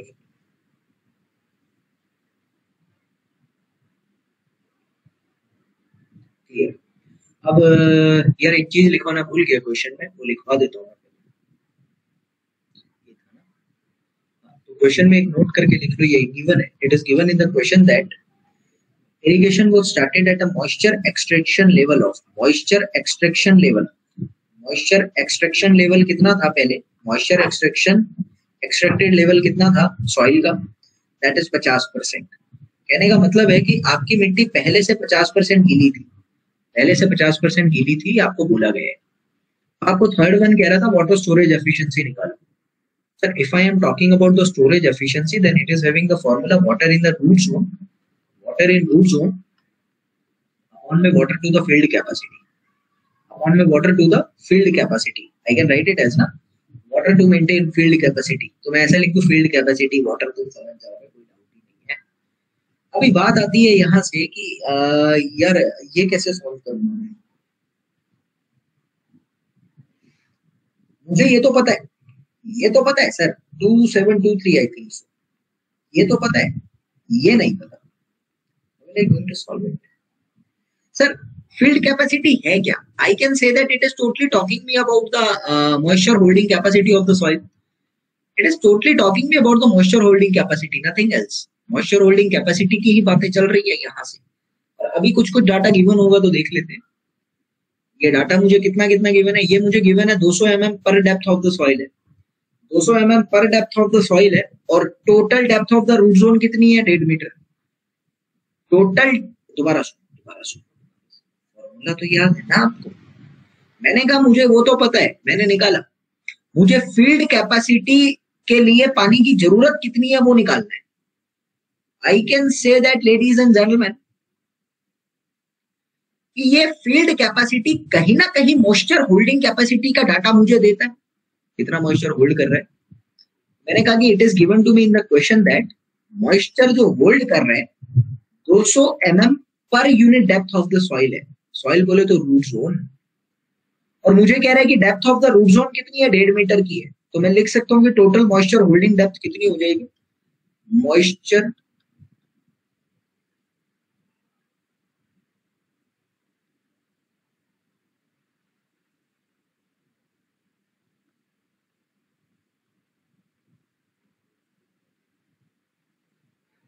मॉइस्चर होल्डिंग डेप्थ कितनी हो जाएगी, यू कैन से दैट ना, इट इज 200 mm बोले तो 0.2 into 1.5, I will be going to solve it, I will get it as 0.3 meter. Moisture holding depth कितनी है, उतना समझ में आ गया। और मुझे क्वेश्चन में एक चीज और कह रहा था कि वाटर खींचने की ताकत जो है मिट्टी की वो 50% है, यानी पहले से मिट्टी जो है वो 50% सैचुरेटेड है। अब कितनी चाहिएगी, बची हुई तो 50% ही चाहिएगी ना, इस 300 mm की डेप्थ में से 50% तो जा चुका है, चाहिएगा तो 50%। तो मैं इसको ऐसा लिख सकता हूँ लेडीज एंड जेंटलमैन कि इसमें से मुझे चाहिएगा तो 85%, चाहिएगा तो 85%, तो 50% ऑफ 0.3 मैंने कर दिया। ये क्या है total? Actual moisture holding capacity, actual moisture holding capacity of the soil है ये। अब मुझे एक चीज और पता है, I need to calculate the volume of the water, क्योंकि वो फॉर्मूले में वॉल्यूम लगाना है ना। I need to calculate volume of the water. How can I calculate sir? मैं जानता हूँ volume is equal to area into depth होता है। एरिया कितना है फील्ड का? 2.2 हेक्टेयर है, लगा दो ना, क्या दिक्कत? 2.2 हेक्टेयर है। डेप्थ कितनी आ रही है? 0.3 mm ऑफ 50%, 0.3 का 50% पीछे से मैंने निकाला। When I will be going to solve it ना, 3300 मीटर स्क्वायर आ रहा है। क्या यहां से मैं निकाल सकता हूँ 2723 अपॉन 3300 into 4? सभी बच्चे यस करके लिखेंगे, सभी बच्चे यस करके लिखेंगे ताकि मुझे ये समझ आ जाए कि तुम्हें कोई प्रॉब्लम नहीं है।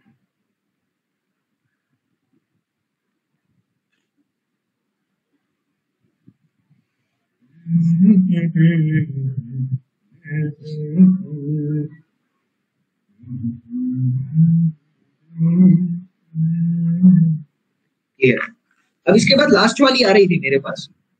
लास्ट वाली बड़ी प्रॉब्लम थी। लास्ट वाली में आपको बोला गया था यहाँ पर कि आपको निकालना water distribution efficiency. Water distribution efficiency का फॉर्मूला हमने पढ़ा 1 माइनस में y by d into में 100 have a concentration over this. What is y? पहले तो d निकाल लेंगे। d क्या था sir? Average depth of the water. यही था ना d आपका? d क्या रहा था? Average depth of the water. लगा दो, पहले फॉर्मूले पे ध्यान देना। Average depth of the water in the root zone या परकोलेटिंग डेप्थ, एक ही बात है। ये आप लोगों का आ रहा था average depth of the water in the root zone या परकोलेटिंग, एक ही बात। मैंने कहा कि तुम्हें क्वेश्चन में गिवन था ये, एक तरफ तो वो परकोलेट कितना कर रहा है, एक तरफ पेनिट्रेशन जो जा रहा है 1.5 मीटर जा रहा है, एक तरफ पेनिट्रेशन जा रहा है 1.1 मीटर का। एक तरफ 1.5 और एक तरफ 1.1 मीटर का जा रहा है। यहां से तुम निकाल सकते हो एवरेज डेप्थ क्या होगा। सर तुम एक चीज तो जानते हो ना, एवरेज तो तुम निकालना तो बड़े अच्छी तरीके से जानते हो, हमने बचपन में सीखा था, इट इज 1.3 मीटर। बी तो समझ आ गया क्या है, टोटल परकोलेटिंग डेप्थ का एवरेज है, चाहे वो 3 डेप्थ दे रखी हो, चाहे वो 4 हो, चाहे वो 5 हो, मुझे एवरेज निकालना है। मैंने कहा what is Y? Y is actually the deviation from the mean. Y is actually the deviation in the depth from the mean. अब तुम्हें समझ में आने वाली है एक एक चीज।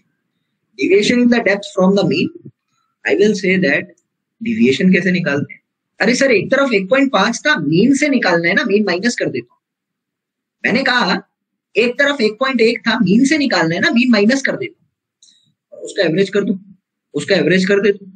That is the average deviation. अभी डिविएशन कैलकुलेट कर रहा हूं मैं, तो मैं यहां से लिख सकता हूं ladies and gentleman, when I will be going to solve it I will get the value as 0.2 plus 0.2 upon my 2, I will get it as 0.2.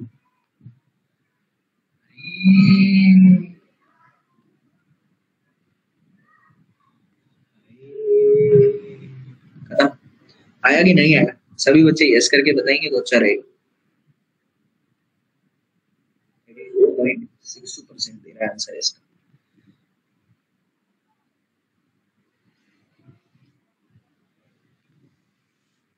सभी बच्चे क्या बाकी चले गए क्या? यहाँ पे यश राजकुमार इंडियन है, देवानंद है, मीनाक्षी बहिरा है, क्लियर है ना? अभी क्वेश्चन करवा देता हूँ, रुक जाओ अभी। हाँ जी, एक क्वेश्चन और है, ये भी अच्छे टाइप के क्वेश्चन है, थोड़े से इनके कंसेप्ट क्लियर होने चाहिए क्योंकि ऑब्जेक्टिव और सब्जेक्टिव दोनों में आते हैं। क्वेश्चन में आपको बोला गया ladies and gentleman, a water course has a culturable command area. शब्दों पर गौर देंगे। आपके पास कल्चरेबल कमांड एरिया कितना है? That is the 2600 hectares. That is the 2600 hectare.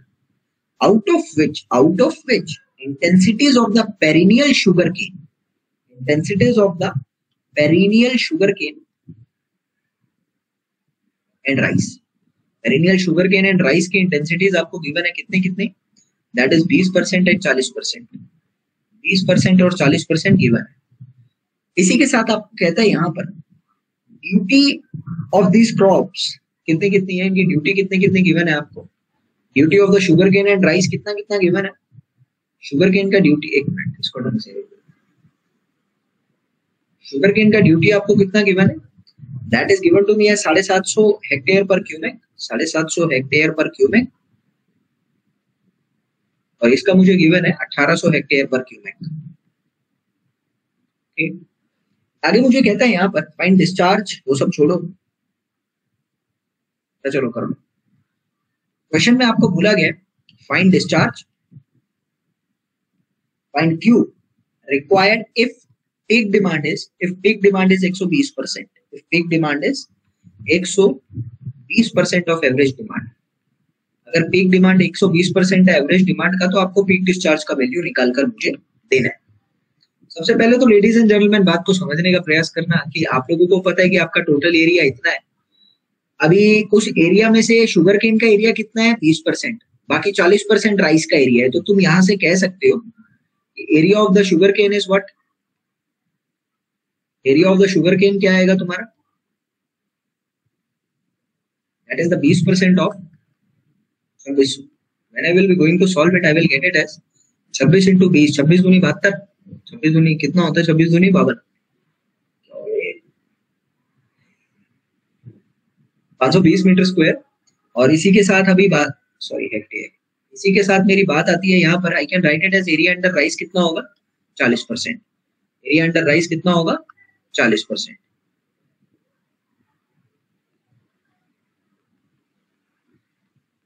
बावन दूनी 104।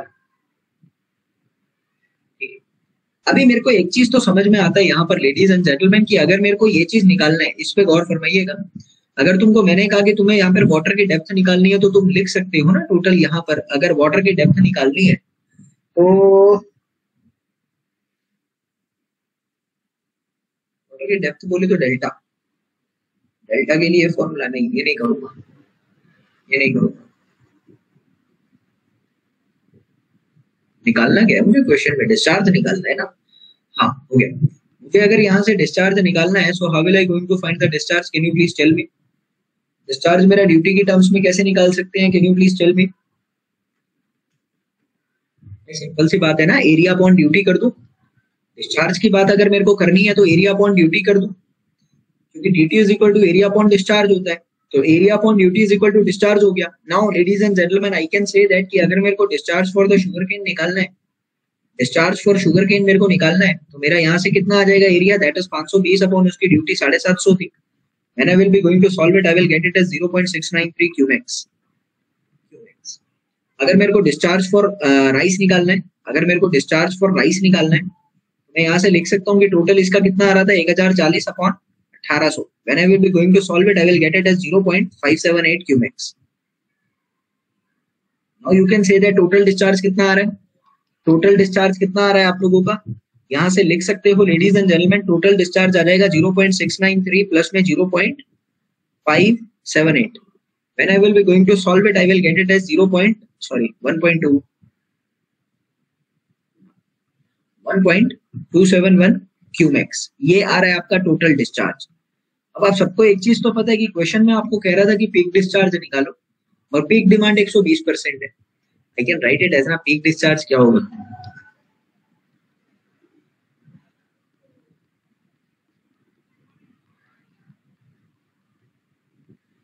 किसी को डाउट है तो लिखो, जिसको समझ आ गया वो थम्स अप दिखा दो जल्दी से, वो थम्स अप दिखा दो बस, जरूरी सभी है। आगे क्या होगा, क्वेश्चन एक और टाइप का करवा देता हूँ, वो भी अच्छा है आपके सभी के लिए। क्वेश्चन आप लोगों का इस तरीके का आया, वो भी क्लियर करेंगे।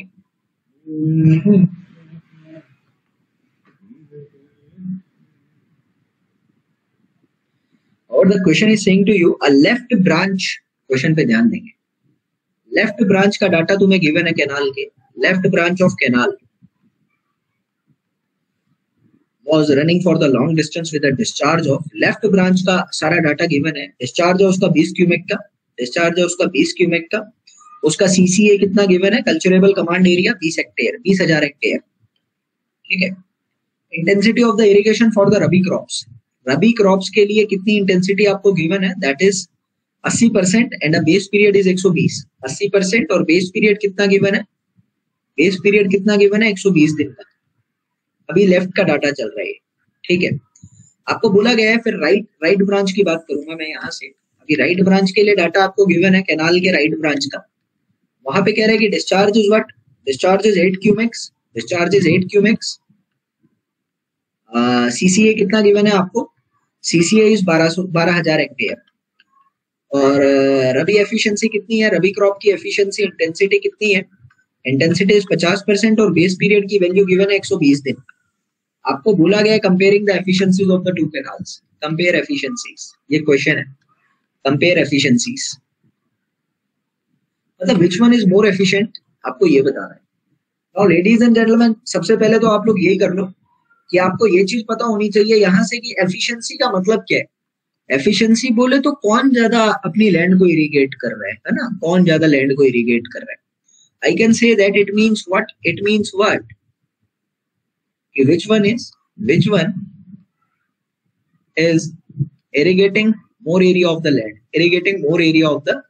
land, that is more efficient। कितना समझ में आ गया? irrigating more area of land। अब जब भी मुझे एरिया ऑफ द लैंड की बात करनी होती है तो मैं ड्यूटी की तरफ जाता हूँ, ना। तो आई कैन से दैट कि duty is directly proportional to efficiency of the system.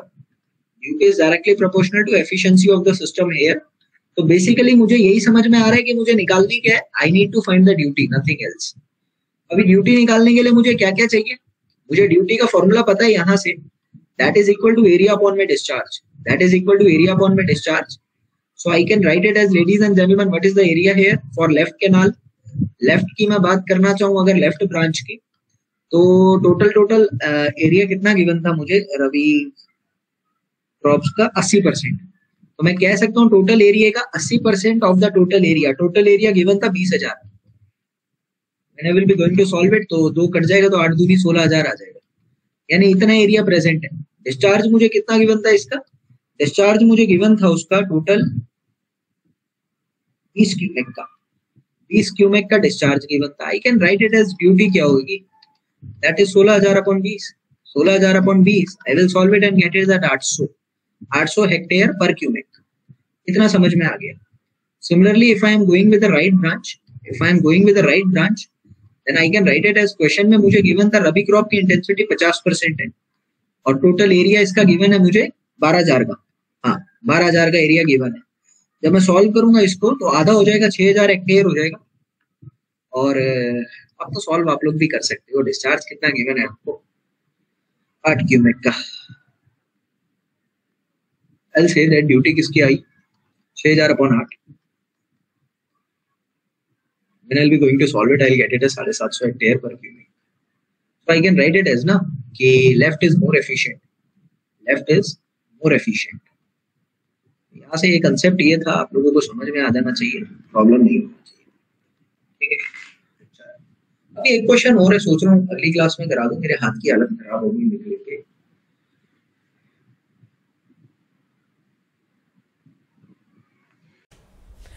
उम्मीद मेरे प्यारे दोस्तों आपको इरिगेशन इंजीनियरिंग का लेक्चर नंबर 4 अच्छा समझ में आया होगा, आप लोगों ने अच्छा एंजॉय किया होगा उस चीज़ को लेकर, और इसी तरह के सेशन आगे भी पढ़ते रहिएगा। अभी के लिए जय हिंद, जय भारत, हंसते रहो, मुस्कुराते रहो, पढ़ते रहो, और हाँ भैया वीडियो को शेयर करते रहो, क्योंकि ऐसा कंटेंट जनरली यूट्यूब पर नहीं मिलता है और मैं भी फर्स्ट टाइम दे रहा हूँ आप लोगों को। तो इसी तरह की वीडियोस को पाने के लिए अनअकैडमी पर मुझे फॉलो करो, और अगर आप प्लस कोर्स में भी मुझसे पढ़ना चाहते हैं, इसी तरह के कंटेंट को गेन करना चाहते हैं, तो भैया ये कोड है मेरा NG Life, इस कोड को अप्लाई करो, 10% का डिस्काउंट अवेल करो और मेरी टीम से जुड़ जाओ, ठीक है। तैयारी भरपूर तरीके से करो, लास्ट टाइम रिवीजन तक भी हम लोग आपका साथ नहीं छोड़ते, हमारा एक मोटिव रहता है और टारगेट भी रहता है। मेरे प्यारे दोस्तों, इसी तरह जुड़ने के लिए NG Life कोड को याद रखेंगे और वीडियो को लाइक करेंगे अगर पसंद आ रही है, शेयर करना है आपको दूसरे दोस्तों को भी, ताकि उनको भी ऐसी पढ़ाई मिल सके। जय हिंद, जय भारत, बाय।